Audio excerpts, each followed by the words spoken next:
Assalamualaikum warahmatullahi wabarakatuh. Apakah ada dalil Al-Quran yang menyebutkan tentang sholat 5 waktu? Apa jawab kita? Ya, jelas dalam Al-Quran ada dalil ayat-ayat yang menjelaskan tentang sholat 5 waktu. Jangankan sholat 5 waktu yang wajib bagi kita seorang muslim, sholat sunnah aja itu ada disebutkan dalam Al-Quran. Sebagai contohnya itu adalah sholat tahajud, ada di surat Al-Isra. Bahkan tidak hanya kita yang manusia yang sholat, hewan juga ada disebutkan bahwa mereka juga sholat kepada Allah, memuji kepada Allah, bertasbih kepada Allah. Cuman kita yang nggak tahu seperti apa mereka melakukan sholatnya, seperti apa mereka bertasbih kepada Allah. Itu ada di surat Nur. Jadi semua yang ada di langit dan di bumi ini, mereka semuanya itu sembahyang, bertasbih. Hanya saja kita yang tidak tahu bagaimana mereka melakukan sholat dan tasbihnya. Lalu, apakah ada dalil yang menyebutkan tentang sholat 5 waktu dalam Al-Quran? Tentu saja ada.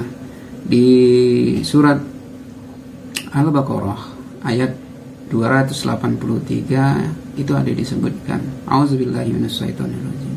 Hafizu 'ala sholawati was sholatil wusta wa qumu lillahi qanitin. Peliharalah semua sholatmu dan peliharalah sholat wusta. Berdirilah untuk Allah dengan khusyuk. Ayat ini menyebutkan tentang sholat-sholat wajib dalam Islam. Sholat kita ada berapa?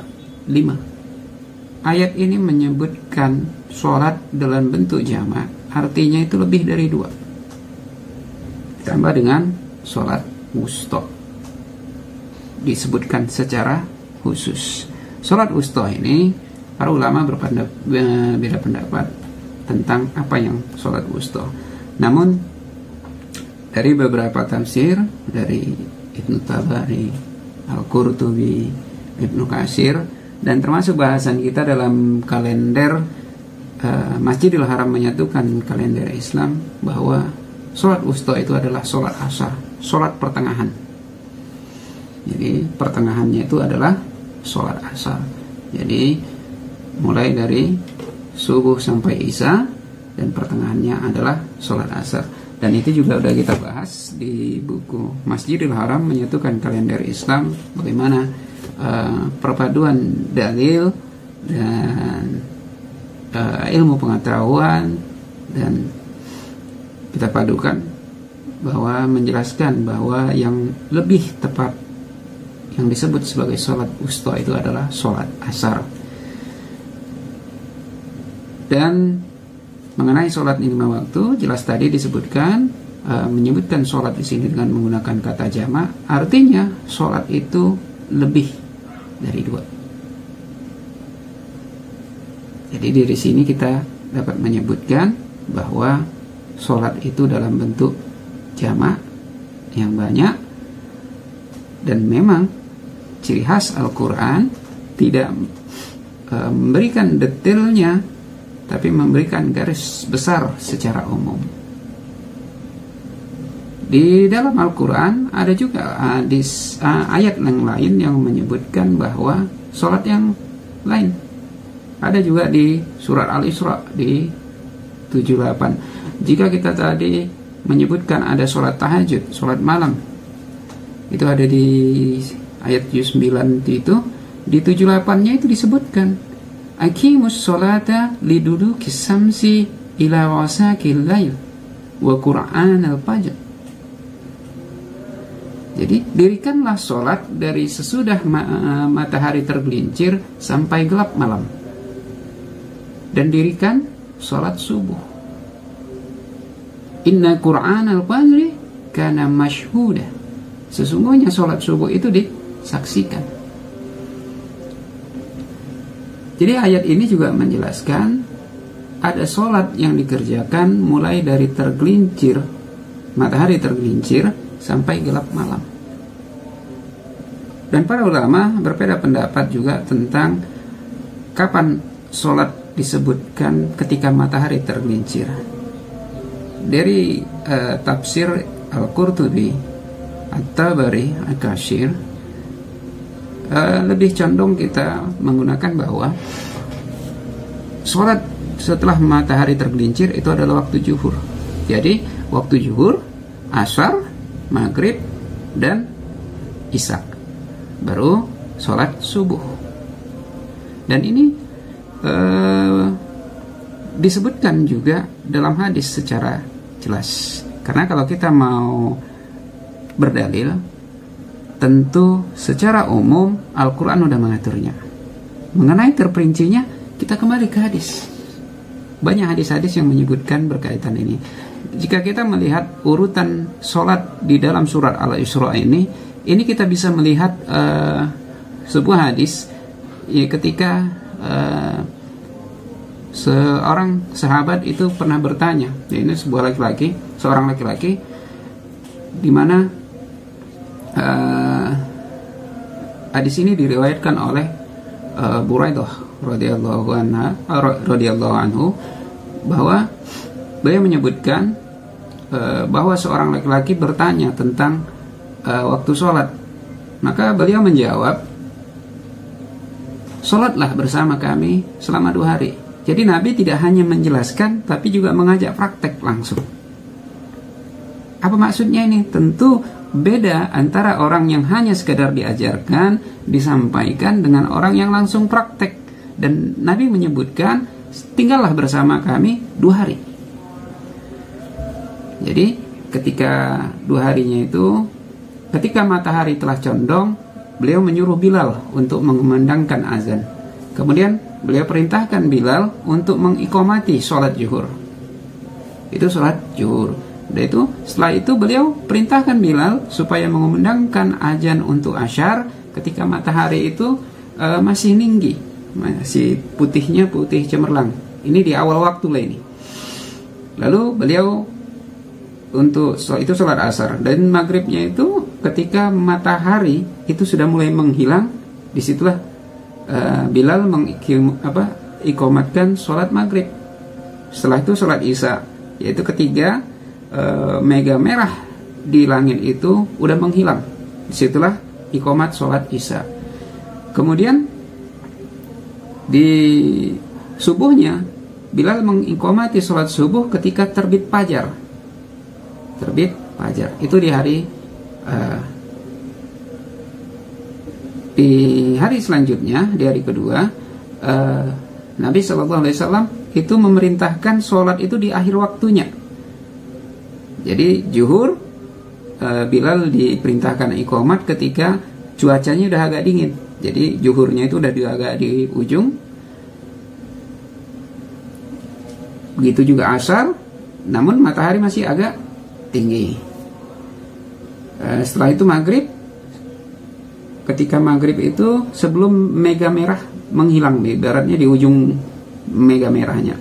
Setelah isya, lalu setelah sholat isya itu Nabi memerintahkan mengerjakan sholat isya itu setelah 1/3 malam. Jadi di ujung waktu, karena dalam Sahih Muslim itu disebutkan bahwa sholat isya itu berakhir ketika pertengahan malam. Jadi Nabi SAW ini sholatnya di ujung setelah 1/3 malam berlalu. Dan sholat fajarnya itu ketika fajar telah merekah, artinya sebelum terbit.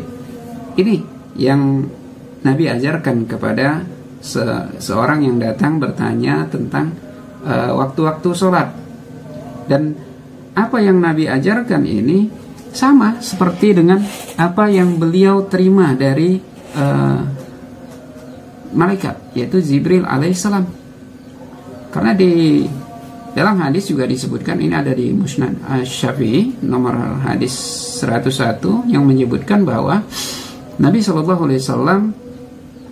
itu disebutkan dari riwayatnya Ibnu Abbas radhiyallahu anhu bahwa malaikat Jibril itu pernah mengimami Nabi SAW itu di pintu Ka'bah. Itu sebanyak dua hari itu ya, 2 hari. Sama seperti ini tadi. Di hari pertama beliau itu sholat mulai dari zuhur, asyar, maghrib, isya, dan subuh itu ketika di awal waktu, dari mulai zuhur. Baru di hari yang kedua sama, kembali lagi, cuman sholatnya itu diimami ketika di ujung waktu. Jadi sama dengan ketika sahabat itu mau pulang di hari keduanya, beliau bertanya kepada orang tersebut, di mana orang yang bertanya tadi tentang waktu sholat? Aku ya wahai Rasulullah. Lalu beliau bersabda, waktu sholat kalian adalah waktu yang antara yang telah kalian lihat sendiri ini. Jadi antara hari pertama dengan hari kedua, jarak antaranya itulah waktu-waktu sholat. Jadi kalau kita mau melihat hal ini, tentu ada dalilnya. Tidaklah mungkin tidak ada dalil yang menyebutkan tentang sholat 5 waktu. Di dalam Al-Quran secara tegas itu ada menyebutkan 3 waktu sholat wusta, sholat asar, yaitu asar, subuh, isya. Sholat isya juga ada disebutkan secara tegas itu di dalam ayat yang menyebutkan tentang bagaimana seseorang itu ketika masuk ke kamar itu mesti minta izin, yaitu sebelum subuh, ketika siang, baru setelah sholat isya. Itu ada di surat Nur ayat ke-58. Jadi meskipun pembantu, meskipun budak, itu harus minta izin ketika masuk di kamar ketika waktu-waktu 3 waktu itu. Jadi jelas, inilah akhirnya dalil yang menyebutkan tentang sholat 5 waktu di dalam Al-Quran, dan ditegaskan secara jelas di dalam hadis, dan banyak lagi hadis-hadis yang menjelaskan tentang sholat 5 waktu ini. Dan jika kita hanya mencukupkan pada Al-Quran juga itu terlalu berlebihan, karena tentu penafsiran yang terbaik, sunnah yang terbaik adalah dengan mengikuti Al-Quran dan sunnah. Karena ini, 2 ini yang ditinggalkan Nabi SAW, Al-Quran dan sunnah. Allahu a'lam bishawab.